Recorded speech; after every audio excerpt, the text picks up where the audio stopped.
Hello, good morning. This is my second video of 12th January, and in this video we shall discuss about the nuclear forces.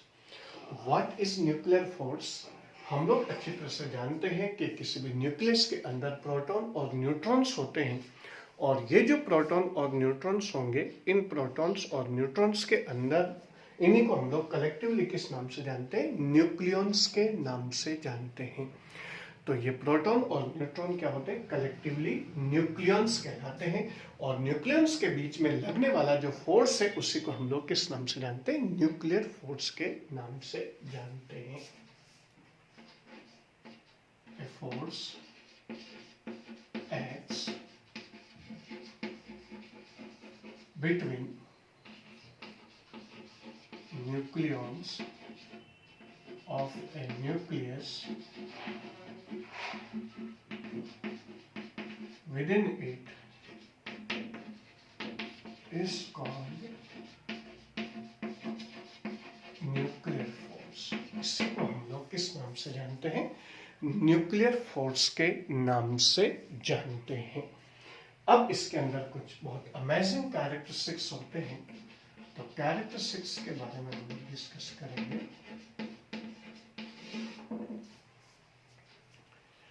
तो हमारे पास इसके अंदर बहुत amazing characteristic होती है। सबसे पहली चीज होती है कि नेचर के अंदर चार तरह के फोर्सेस होते हैं: gravitational force, electromagnetic force, nuclear force और वीक फोर्स। इनमें स्ट्रॉन्गेस्ट फोर्स जो होता है वो कौन सा होता है? न्यूक्लियर फोर्स होता है, पहली चीज। दूसरी चीज शॉर्ट रेंज फोर्स होता है। शॉर्ट रेंज फोर्स का मतलब ये करीब करीब 10 फर्मी पर यानी 10⁻⁻14 मीटर की रेंज पर जाकर के क्या हो जाता है? नेग्लिजिबल हो जाता है, यानी इसकी रेंज केवल 10 फर्मी तक ही होती है। उसके बाद जैसे जैसे हम लोग डिस्टेंस इसके कम करते जाएंगे वैसे वैसे क्या होता जाएगा कि इसका मैग्नीट्यूड क्या होता जाएगा? बढ़ता जाएगा, और एक पर्टिकुलर करीब 1 फर्मी के आसपास इसका मैग्नीट्यूड मैक्सिमम हो जाता है। और फिर उसके बाद ये न्यूक्लियर फोर्स क्या होते हैं? इनका magnitude, force of attraction decrease होने लगता है। करीब 0.5 फर्मी के आसपास इसकी वैल्यू क्या हो जाती है? अट्रैक्टिव फोर्स खत्म हो जाता है, और इससे अगर वो क्लोज लेकर जाएंगे तो फिर रिपल्सिव फोर्स इसके अंदर चलने लग जाता है। अगर हम लोग न्यूक्लियर फोर्स और डिस्टेंस के बीच में अगर हम लोग कर्व प्लॉट करें तो हमारे पास ये अट्रैक्टिव न्यूक्लियर फोर्स है, ये डिस्टेंस है, ये आपके पास करीब 10 फर्मी डिस्टेंस है, डिस्टेंस आ जाएगी यहाँ पर, ये मिनिमम, फिर उसके बाद बढ़ता जाएगा बढ़ता जाएगा बढ़ता जाएगा, 1 फर्मी पर मैक्सिमम हो जाता है, और करीब 0.5 फर्मी पर जाकर के क्या हो जाता है? ये खत्म हो जाता है, और फिर रिपल्सिव फोर्स आता है। इधर आपके पास ये अट्रैक्टिव फोर्स है, और इधर कौन सा जाएगा आपके पास? रिपल्सिव फोर्स आता है।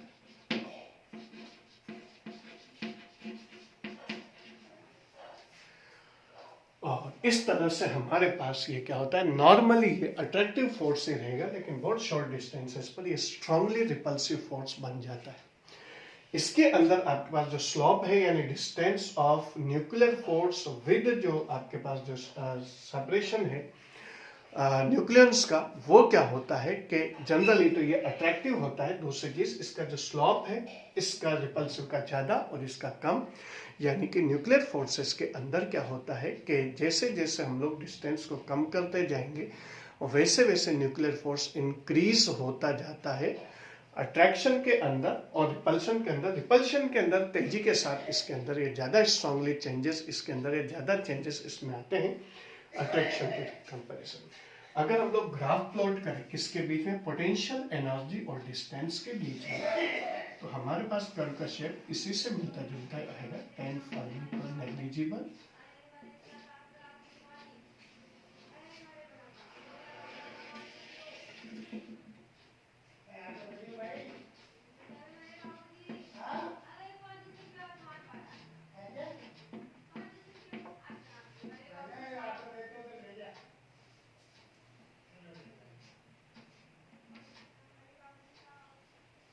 ये आपके पास नेगेटिव पोटेंशियल एनर्जी आ गई, इधर आपके पास पॉजिटिव पोटेंशियल एनर्जी आ जाएगी, और ये आपके पास डिस्टेंस आ जाएगी 10 फर्मी पर पोटेंशियल एनर्जी नेग्लिजिबल हो जाएगी।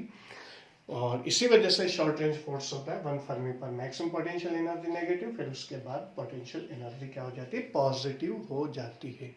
तो कर्व का शेप आपके पास चाहे हम लोग न्यूक्लियर फोर्स और डिस्टेंस के बीच में प्लॉट करें, चाहे पोटेंशियल एनर्जी डिस्टेंस के बीच में करें, शेप करीब करीब क्या होता है, एक जैसा होता है। बस इसके अंदर दोनों ही केसेस में क्या होता है कि इसमें ये डिस्टेंस इंक्रीज होने पर घटते जाते हैं, लेकिन ये इनवर्स स्क्वायर लॉ को ओबे नहीं करते हैं। नेक्स्ट चीज आती है न्यूक्लियर फोर्स का। न्यूक्लियर फोर्स क्या होते हैं कि पेयर्स के अंदर वर्क करते हैं, यानी कि इसके अंदर पेयर्स बनते हैं, न्यूट्रॉन न्यूट्रॉन, प्रोटॉन प्रोटॉन और प्रोटॉन न्यूट्रॉन का पेयर इनके अंदर फॉर्म होता है। नेक्स्ट इज न्यूक्लियर जो फोर्स होते हैं वो न्यूक्लियर फोर्सेस क्या होते हैं कि चार्ज इंडिपेंडेंट होते हैं। ये प्रोटॉन प्रोटॉन के बीच में, न्यूट्रॉन न्यूट्रॉन के बीच में और प्रोटॉन और न्यूट्रॉन के बीच में स्ट्रांगली क्या होते हैं, इक्वली क्या होते हैं, ये वर्क करते हैं, यानी इक्वली स्ट्रांग होते हैं। मतलब ये हुआ कि हमारे पास इसका चार्ज से कोई रिलेशन नहीं है न्यूक्लियर फोर्स का। प्रोटॉन प्रोटॉन में भी उतना ही लगेगा जितना प्रोटॉन और न्यूट्रॉन में लगेगा, जितना प्रोटॉन और न्यूट्रॉन में लगेगा, न्यूट्रॉन न्यूट्रॉन में भी उतना ही लगेगा। तो इस तरह से हमारे पास इसके अंदर क्या होता है कि जो न्यूक्लियर फोर्सेस होते हैं वो न्यूक्लियर फोर्सेस इसके अंदर हमारे पास मिलते हैं। नेक्स्ट चीज होती है ये सैचुरेटेड फोर्सेस होते हैं, यानी अगर कोई भी प्रोटॉन या न्यूट्रॉन यानी न्यूक्लियन अगर किसी दूसरे प्रोटॉन या न्यूट्रॉन से क्या हो गया, अगर न्यूक्लियर फोर्स उसका पेयर बन गया, तो फिर वो तीसरे प्रोटॉन या न्यूट्रॉन के साथ क्या करेगा, कभी भी पेयर नहीं बनाता है, ये पेयर्स के अंदर वर्क करता है। तो ये कुछ कैरेक्टरिस्टिक थे किसके, न्यूक्लियर फोर्सेस के। सम कैरेक्टरिस्टिक इसके अंदर आते हैं। तो न्यूक्लियर फोर्स और उसके कुछ कैरेक्टरिस्टिक्स हैं जो हम लोगों ने डिस्कस किए हैं, और ये हमें पता होना चाहिए। 3-4 कैरेक्टरिस्टिक में इसके अंदर लिख देता हूँ। They are nuclear forces are strongest force in nature. अगर हम लोग ग्रेविटेशनल फोर्स, इलेक्ट्रोमैग्नेटिक फोर्स और वीक फोर्स और इलेक्ट्रोमैग्नेटिक फोर्स और न्यूक्लियर फोर्स के बीच में अगर कंपैरिजन करें, अगर ये हमारे पास क्या होगा 1 होगा तो ये 25 होगा, ये 10⁻36 होगा, ये 10⁻38 होगा। यानी इलेक्ट्रोमैग्नेटिक फोर्स से भी, इलेक्ट्रिक और मैग्नेटिक फोर्स से भी 100 टाइम्स ज़्यादा स्ट्रॉन्गर होते हैं। इसी वजह से प्रोटॉन प्रोटॉन के बीच में जो आपके पास इलेक्ट्रोमैग्नेटिक फोर्स क्या होता है, रिपल्सिव होगा और स्ट्रांगली रिपल्सिव होता है। उसके बावजूद भी प्रोटॉन प्रोटॉन न्यूक्लियस के अंदर न्यूक्लियर फोर्स की वजह से ही क्या होते हैं, बाउंडेड रहते हैं। They are short range forces becomes negligible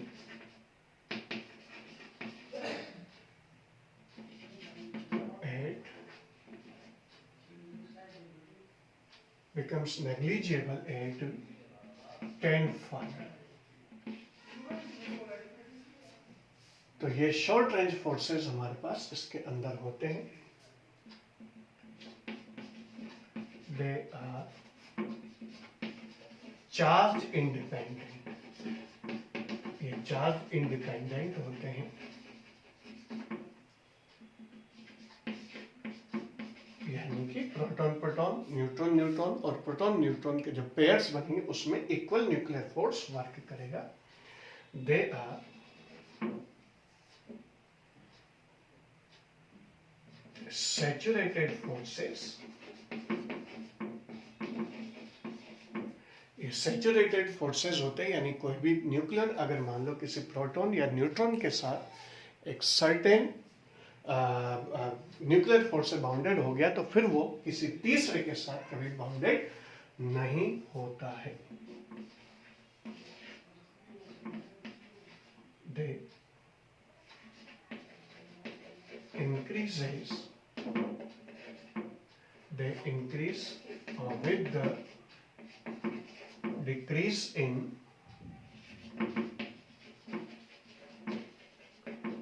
separation but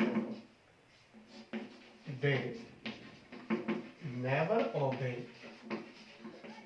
inverse square law. ये डिस्टेंस के साथ डिस्टेंस डिक्रीज होने पर ये इंक्रीज होते हैं, लेकिन ये इनवर्स स्क्वायर लॉ को ओबे नहीं करते हैं, और ये इसके वेरिएशन कर्व है जो आप लोगों को पता होना चाहिए। फ्यू सेकंड्स में आप लोगों को दे देता हूं, then after we shall move to next topics.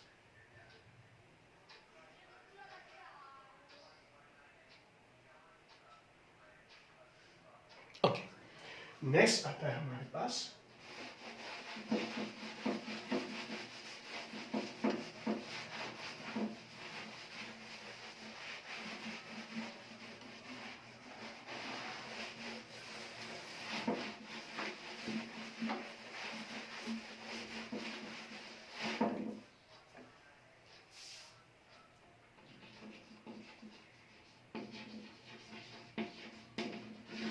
Mass defect. Mass defect क्या होता है कि हम लोग अच्छी तरह से जानते हैं कि न्यूक्लियस के अंदर केवल प्रोटॉन और न्यूट्रॉन होते हैं, तो सम ऑफ प्रोटॉन्स आपके पास क्या होगा, ZMP आएगा, Z नंबर ऑफ प्रोटॉन, और प्लस आपके पास आ जाएगा A माइनस Z, ये नंबर ऑफ न्यूट्रॉन्स होते हैं, मास ऑफ न्यूट्रॉन।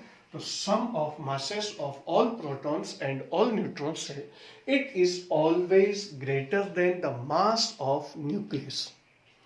और ये जो चीज है, इन दोनों का जो डिफरेंस है, because this is greater then mass of nucleus, हमेशा ये होगा।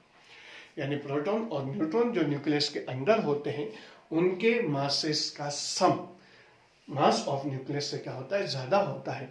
और ये जो डिफरेंस है, ये डिफरेंस ही क्या कहलाता है, मास डिफेक्ट कहलाता है। This is called mass defect. Delta M से हम लोग डिनोट करते हैं, and it is equal to ZMP plus A minus ZMN minus mass of nucleus. Normally हम लोग इसे MU में मेजर करते हैं, तो ये जो मास डिफेक्ट आपके पास AMU के अंदर आ जाएगा। यही चीज कहलाती है mass defect, the difference of sum of masses of protons and neutrons and mass of nucleus is called mass defect. एक और टर्म आती है, that is called packing fraction.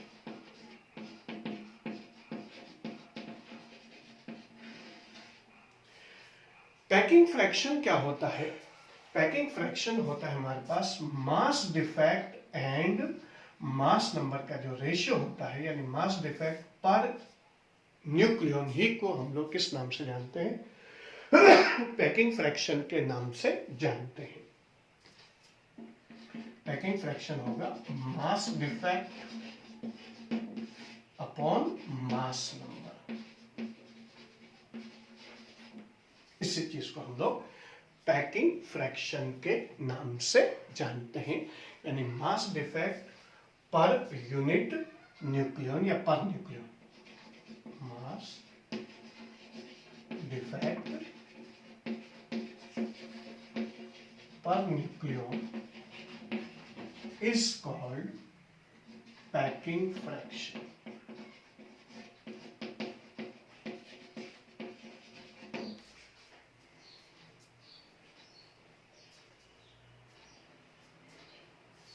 तो ये चीज आपके पास मास डिफेक्ट पर न्यूक्लियन आपके पास क्या होगा, पैकिंग फ्रैक्शन कहलाएगा। तो ये पैकिंग फ्रैक्शन है। अब ये जो मास डिफेक्ट है, ये मास डिफेक्ट क्यों है, ये बिल्कुल वैसा ही जैसे एक थैले के अंदर हमने 5 kg का वेट डाल दिया, फिर 3 kg का डाल दिया, फिर 2 kg का डाल दिया, और फिर जब उस तो टोटल कितना वेट डाला, 5 + 3 + 2 10 kg का वेट डाल दिया। अब जब पूरे बैग को हम लोगों ने जब वेट किया तो वो आया 9 kg। तो ये जो डिफरेंस आया, ये न्यूक्लियस के अंदर ऐसा ही होता है कि न्यूक्लियस के अंदर प्रोटॉन और न्यूट्रॉन्स होते हैं, और उनके मासेस का सम न्यूक्लियस के मास से हमेशा ज़्यादा होता है। तो ये क्यों हुआ ये इसलिए हुआ क्योंकि ये जो मास है ये किस में कन्वर्ट हो गया, एनर्जी के अंदर कन्वर्ट हो गया। और ये एनर्जी क्या करती है, इन न्यूक्लियस को न्यूक्लियस के अंदर बांधे रखती है। इस वजह से हम लोग इसे किस नाम से जानते हैं, बाइंडिंग एनर्जी के नाम से जानते हैं। तो ये चीज आपके पास क्या कहलाएगी, बाइंडिंग एनर्जी कहलाएगी, बाइंडिंग एनर्जी। अपन जानते हैं E इज इक्वल टू कितना होता है, डेल्टा M इंटू सी स्क्वायर, मास डिफेक्ट इंटू सी स्क्वायर रहेगा। और अगर ये एम यू के अंदर हम लोग लेते तो उसकी जो corresponding energy mega electron volt के अंदर होती वो होती 931.5। और इसके अंदर कई बार हम लोग है जो न्यूमेरिकल्स वगैरह में केवल 931 से भी मल्टीप्लाई कर देते हैं।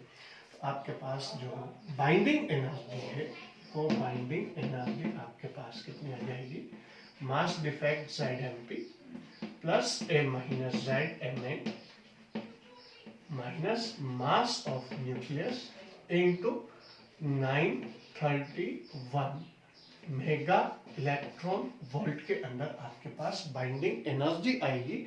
और ये इसे क्या करती है, बाइंड करके रखती है। अगर हम लोग इसके अंदर इलेक्ट्रॉन भी इसके अंदर कंसीडर कर ले तो हमारे पास बाइंडिंग एनर्जी इसके अंदर अगर करते हैं तो ZMP plus ME mass of proton plus mass of electron plus A minus ZMN minus mass of atom, ये क्या है, मास of nucleus plus ZME into 931 mega electron volt. 0.5 भी आप लोग लगा सकते हैं कैलकुलेशन में, 931 या जो वैल्यू आपको गिवन होगी एग्जाम के अंदर, पेपर के अंदर, उसी से आपको मल्टीप्लाई करके वैल्यू को लिखना है। तो ये चीज आपके पास क्या कहलाएगी, बाइंडिंग एनर्जी कहलाती है। और बाइंडिंग एनर्जी पर न्यूक्लियन आपके पास क्या कहलाएगी, बाइंडिंग एनर्जी और मास जो आपके पास जो एनर्जी है, एटॉमिक मास नंबर है BE अपॉन A, ये चीज कहलाती है बाइंडिंग एनर्जी पर न्यूक्लियन। क्योंकि A आपके पास number of nucleus and sum of proton और न्यूट्रॉन होते हैं, तो ये चीज आपके पास binding energy per nucleon, binding energy upon mass number का जो रेशियो है वो रेशियो ही क्या कहलाएगा, बाइंडिंग एनर्जी पर न्यूक्लियन कहलाता है। तो ये चीज आपके पास बाइंडिंग एनर्जी पर न्यूक्लियन इसके अंदर रहेगी।